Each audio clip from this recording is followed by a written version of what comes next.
नमो बुद्धाय, जय सम्राट, जय भीम, जय भारत। मैं हूं प्रदीप मौर्य, आप देख रहे हैं न्यूज 7 भारत। आज इस न्यूज रिपोर्ट के माध्यम से हम जानेंगे कि आध्यात्म जो एक बौद्धिस्ट शब्द है, इसका पाखंडियों ने किस तरीके से रूपांतरण किया और किस तरीके से इसका मतलब ही बदल दिया। पाखंडियों ने भारत में अपनी संस्कृति पताका का स्थापना पूर्वकालीन साक्ष्यों के साथ पूर्वकालीन शब्दों के भावार्थ को भी बदलते हुए किया है, जिसमें मुख्य रूप से आध्यात्म, सनातन, धर्म, भद्र, बोध, वेद, वेदना, प्रज्ञा, उपासना, संस्कार, भावना जैसे अनेक शब्द की व्याख्या को विकृत करके किया है। मैं फिर से दोहराना चाहूंगा, इन पाखंडियों ने किन किन शब्दों का मतलब अपने हिसाब से पाखंडवाद फैलाने के लिए कैसे बदला। यह शब्द हैं आध्यात्म, सनातन, धर्म, भद्र, बोध, वेद, वेदना, प्रज्ञा, उपासना, संस्कार, भावना जैसे अनेक शब्द की व्याख्या को विकृत करके किया है, जिसमें आज आध्यात्म का सही अर्थ और स्वरूप बिगाड़ दिया गया है। आज आध्यात्म का एक ही स्वरूप बनता है कि जो जितना बड़ा कर्मकांडी होता है, जो जितना बड़ा पाखंडी होता है, उसको उतना ही बड़ा आध्यात्मिक कहा जाने लगा, जबकि इस शब्द का बुद्ध के काल में मतलब ही कुछ और था। जबकि इस आध्यात्म के बल पर भारत निरंतर 1000 वर्ष तक विश्व गुरु रहा। आपको यह जानना चाहिए कि जब भारत बुद्ध में था, पूर्णतः भारत बुद्ध में था, तो भारत को विश्व गुरु कहा जाता था। नालंदा विश्वविद्यालय में दुनिया भर से लोग, जो कि इस पृथ्वी का सबसे बड़ा विश्वविद्यालय बना था भारत में बौद्धों के द्वारा, इस विश्वविद्यालय में दुनिया के लोग शिक्षा ग्रहण करने आते थे पूरी पृथ्वी से, इसलिए भारत को विश्व गुरु कहा जाता था। बुद्ध के ज्ञान को अर्जित करने के लिए, बुद्ध के प्रताप को, बुद्ध के ज्ञान को, वह जो मार्ग जनमानस को दिखाए, उसको जानने के लिए लोग यहाँ आया करते थे, इसलिए भारत को विश्व गुरु कहा जाता था। अनेक शिक्षण संस्थानों द्वारा इस आध्यात्म पर पठन पाठन चलता रहा, लेकिन किसी शिक्षण संस्थान से कोई कर्मकांड या कुछ अन्य प्रकार की जानकारी नहीं मिली है। हाँ, अगर आध्यात्म पर कुछ जानकारी मिली है तो वह इस प्रकार है। आत्मा का अर्थ आध्यात्म यानी अध प्लस आत्म, आध्यात्म यानी अध प्लस आत्म।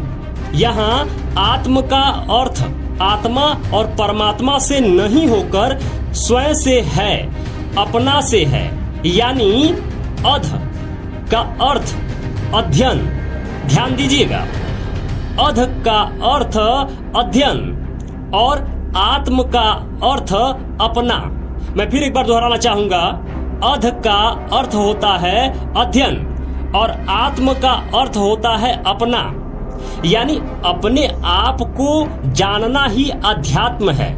यह पाली प्राकृत में जिस प्रकार से प्राचीन भारत में अध्यात्म का मतलब था वह है। बाकी अब तो सब कुछ बदल ही गया है। अब कोई बताए कि इस अध्यात्म में कोई कर्मकांड या अन्य विषय कहाँ है, इसमें कहाँ कोई कर्मकांड समाहित होता है जो स्वयं का अध्ययन करने के लिए कहता है।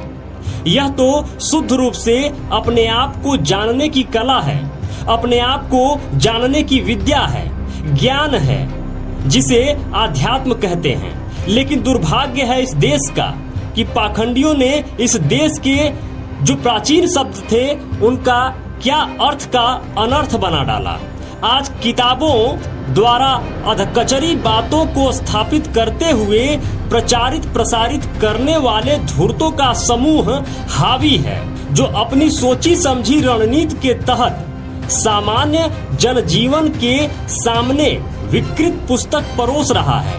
जब लोगों को जो पुस्तकों में पढ़ाया जाएगा वही न जानेंगे। दोष पुस्तकों का नहीं है, दोष पुस्तक लिखने वालों का है। दोष इन धूर्तों का है जो भारत की भोली भाली जनता को निरंतर इसी प्रकार गुमराह करते चली आई, अर्थों का अनर्थ लिखते चली आई। उन लेखकों का दोष है जो इतिहास को बदलने के लिए, इतिहास को पाखंडवाद की आग में झोंकने के लिए निरंतर इस तरह के शब्दों से खेलते रहे और अर्थ का अनर्थ बनाते रहे। हमारा वीडियो बनाने से कोई फायदा नहीं होगा अगर आप इस वीडियो को उन सभी मूल निवासियों तक पहुंचाएंगे नहीं। हमने तो अपने हिस्से का काम कर दिया है। कम से कम आप तो इतना करिए कि इस वीडियो को व्हाट्सएप पे, फेसबुक पे, इंस्टाग्राम पे, जहां भी हो सके, जितना ज्यादा हो सके शेयर करिए। लिंक कॉपी कर लीजिए, शेयर करिए, जिससे उन सभी मित्रों तक ये सूचना पहुंच सके कि भारत पूर्व में कितना समृद्ध, कितना शक्तिशाली बौद्धमय भारत था।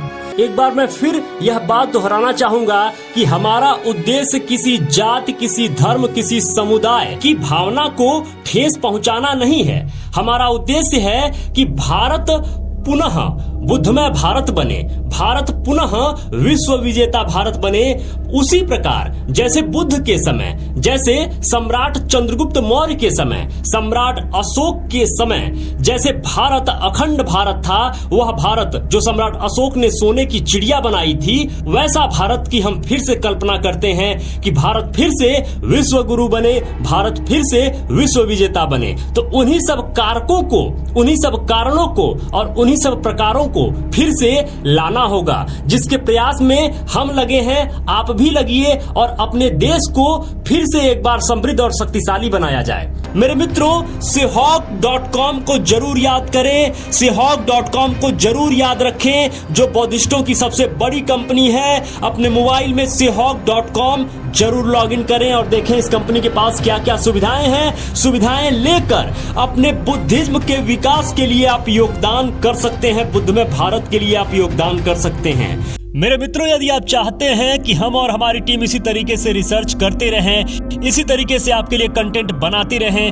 तो प्लीज निवेदन है, डोनेशन जरूर करें। स्कैनर स्क्रीन पर लगा हुआ है, स्कैन करके डोनेशन जरूर करें। जो भी मित्र अभी तक इस चैनल को सब्सक्राइब नहीं किए हैं, प्लीज निवेदन है अभी के अभी चैनल को सब्सक्राइब कर लीजिए। लाइक करके हमारा उत्साह जरूर बढ़ाया करिए। कमेंट बॉक्स में जरूर लिखा करिए कि ये वीडियो आपको कैसा लगा। जो भी मित्र अभी तक इस चैनल पर बने हुए हैं, ये वीडियो देख रहे हैं, आप सबको बहुत बहुत मंगल कामनाएं। नमो बुद्धाय, जय भारत।